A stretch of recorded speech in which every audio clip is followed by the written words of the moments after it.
a bit of an expert on Lyme. So just so I kind of get an idea Did you guys of hear my that? audience, if you would help me, how many of you know nothing about Lyme? Never heard it until today?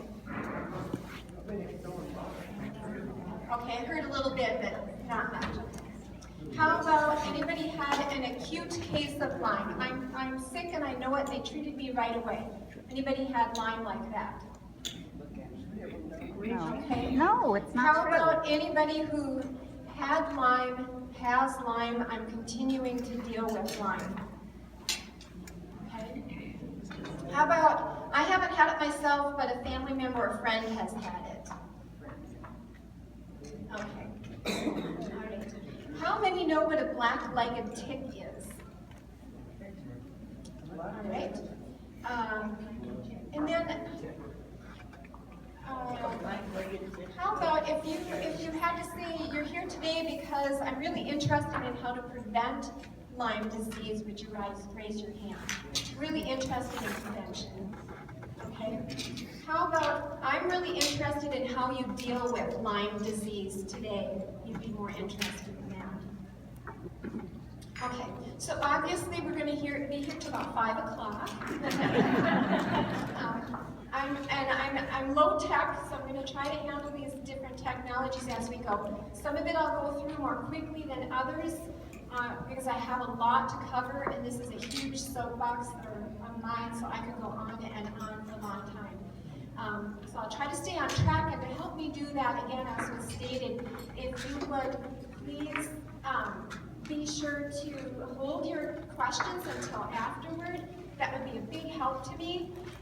Kindly, you already have note papers and pens on your table, and I think it would be okay to use those. So if a question comes to mind and you're like me, that you get anxious, you're not going to remember your question, and then you're not going to hear anything, then write it down for there and save it for afterward. Thank you so much. All right, so again, we're going to get going then, and at the end of it, if anyone is interested in helping do more education, advocacy, or support for people with Lyme disease, please let me know, and I will connect you. As a lot of us that are very passionate about it are passionate about it because our lives have been altered or we've lost loved ones to Lyme disease. People do die from Lyme. And so it's hard for us because we have limited energy. This takes a lot of energy for me to be here today. That's right. I had to do a lot to get here, and I'll have to plan now for a few days or more to recover from being here. So it's hard for us with Lyme to do what needs done. So we need more people with more voices that can help us with it. So if you'd like to help with that, let us know. And afterwards, I've got some information up here on the table. There's some ribbons in the middle. What's to the left are things you can take. What are things to the right? You can look at that you cannot take. And I have a wonderful information poster that was brought in by Corey's daughter. I can't remember what was her name. Nikki? Nikki.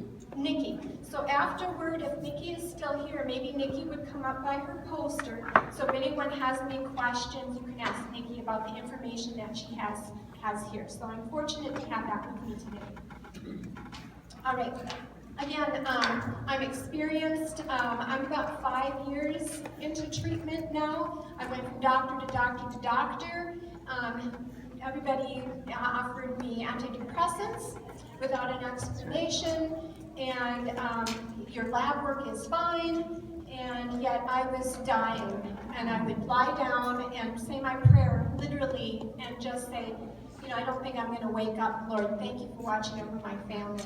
And I wrote my family members all their goodbye letters so that when I did die, they would know how I was feeling and how much I loved them, because I just didn't know when it was going to happen, but I knew I was going to die for them. And the Lord, I believe, it's so fun. I get to talk to a faith community. I can just load it up with the Lord. Okay, so I went to the Lord. The Lord led me to a doctor. Didn't go there looking for Lyme. It was not in my top 10 at all. Was not on my scope. And he did a thorough examination. He's somebody who is not in system, so you actually spend a bunch of time with him. And he's a wonderful diagnostician, and he diagnosed me within an hour of being in his office. And then he did lab work that did confirm it. And then I started treatment. The treatment was very vigorous. It still takes a lot of my time just to do the treatment. But the initial treatment had me pretty much bedridden for several months, unable to drive, unable to get out of bed, and very difficult to do my own activities of daily living. And so I had a lot of it in my nervous system, in my brain. I had Borrelia is the main organism, and then I had 5 co-infections with that. 3 of them, the Borrelia, Bartonella, and Babesia will cover, but when you have those 3 in your brain and your central nervous system, it makes life very difficult, to say the least. So, you know, the Lord has allowed me to be here today. I don't know how much time I have, because I always have a tsunami sitting right behind me called Lyme, and I'm always, every day, trying to stay ahead of it and do whatever I can in that day that the Lord will allow me today to do. So that's where I live. And if I'm misspeaking, let me know, because I do have Lyme brain, and I need my notes to try to stay on. It's very difficult for me to stay on task because of the damage and issues that I've had with my brain. That's right. So it gets very frustrating. Okay, it's a growing epidemic. On the left, you'll see a map. This was in 2008, and I'm sure I have the privilege of being on the board of the Minnesota Lyme Association. I'm not here representing them today per se, but I am associated with them. And one on the right is our latest brochure showing how much it's growing in our area. We are literally in a bullseye area, and it's also growing nationally as well. Some of these I'm going to go through faster just so we can spend more time later. Obviously, it's growing throughout the United States, and this just came out in the last couple of months. And basically, 50%, at least 50% of the counties in the United States of America have issues with Lyme disease. I have a correction. It's in every state. And that's including all of Lyme disease. So there's a number of different kinds of ticks I'm talking about, and a number of different types of organisms. But even at this, even for how startling this looks, they're still underdiagnosed. These are just reportable cases. If you're going to a doctor, to be a reportable case, you have to meet a certain criteria. And it's a very narrow criteria. So the numbers are probably much greater. I would like to say how much greater, but I can't qualify that exactly. But I will say it's a big, big issue. And why is it spreading is $1 million question people are asking. One of the things is probably the migratory birds are probably one of the main reasons, because the birds do carry ticks with them, so they're riding around on those as well.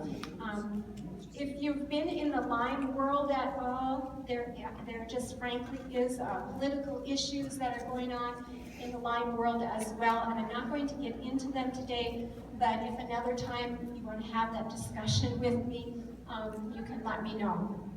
And it would explain a lot, but I would have to qualify it for you. So here's those who are looking for protection. I hope you can see it. These are some of the things that you can do to try to prevent getting bitten in the first place. That's the big thing, is try not to get bitten in the first place. And that in itself, up here in northern Minnesota, is a tricky business. But there are some things you can do to decrease the opportunities for those ticks to get on you. So if you're out in the woods, you want to stay on a trail if you have one. If you're on that trail, don't go to the edges, because they love the edges. They love tall grasses, things like that. So you want to stay away from those areas where they like to be. Correction, they are everywhere. You want to wear long pants, pull your socks up. They've got gaiters you can wear. I even saw, just today I got information from Minnesota DNR, and they're saying you can even put duct tape, I suppose, around just to keep them. Wear light-colored clothing so you can see them. The nymphs are the most dangerous ones. They're like little poppy seeds, so you have to be vigilant in being able to see them. Some people have been using lint rollers when you come in. Use a lint roller. Sometimes those can pick up quite a few of the ticks off of your clothing. You can use a DEET product. The Minnesota DNR is recommending 23 to 30% DEET be applied. That can be applied to the skin. Then there's a product called permethrin. I'm not sure. For your clothes. I've heard it pronounced different ways. That's what we use. I think L&M Fleet here has Yes. it. And that is only So to be does applied Walmart. to your clothing. It is caustic to your skin. You would never put it on your skin. But you can put it on your clothing. For the hunters, you can actually buy clothing now that has it in there, so it can go through more washings than usual. Thankfully, the military is recognizing the danger to our deer service people, like over at Camp Ridley is horrible for Lyme disease. So they're making sure that our soldiers are having uniforms that are permeated with this permethrin to try to protect them. But they're in danger from that over there. So those are some of the things you can do. All of us have a different biochem. We kind of give off our own kind of chemistry, all right? Some of you in the room, when you're out on a summer's evening, one of you will just be getting bit by mosquitoes, right? And somebody next to you doesn't feel them, or one's getting bit by the no-see-ums and it doesn't bother somebody else. That can be a little bit, I think, and this is just my personal experience, with ticks too. We kind of, some people, they're like all over them and biting, and somebody else, they don't bother them as much. Sometimes our biochems make a difference. Some people have used essential oils for that. Some people have used something called cistus tea that they drink, and that kind of helps change their biochem. Heard of people eating garlic to keep mosquitoes away. It's kind of that kind of a thing. So you can, you know, there's no magic bullet there because everybody's biochem is different. So one person might say, I use lemon oil or whatever, or citronella, and it keeps them off of me. That's great. But you have to just practice to see what would work best for you. Are you keeping up with me? Are we doing all right? Okay. I get the most ticks on me in my house. Because of my situation, I don't even go out that much anymore. Part of it because I don't have the stamina to enjoy the out of doors anymore. A lot of the ticks that I have to deal with are in my home. They come in on the laundry. They're in my laundry room or in my bathroom, wherever my husband has put his clothes down. And they're climbing all over. So do be aware of that. They could be in your home. If you have pets, make sure you're treating your pets, because if you have them coming in your home, they're coming in. I have talked to a number of people who love their pets, have them sleeping on their bed with them, and they're getting tons of tick bites. So make sure that you're treating your animals, whatever kind of animals you have. Another thing that we found has worked actually for us pretty well is, again, L&M Fleet Farm, Park Rapids, selling what we call pig boots. Those rubber boots that come up high. For some reason, when we're out doing our chores in the yard, they can't latch on very well to those. So that's another thing that we will do or try.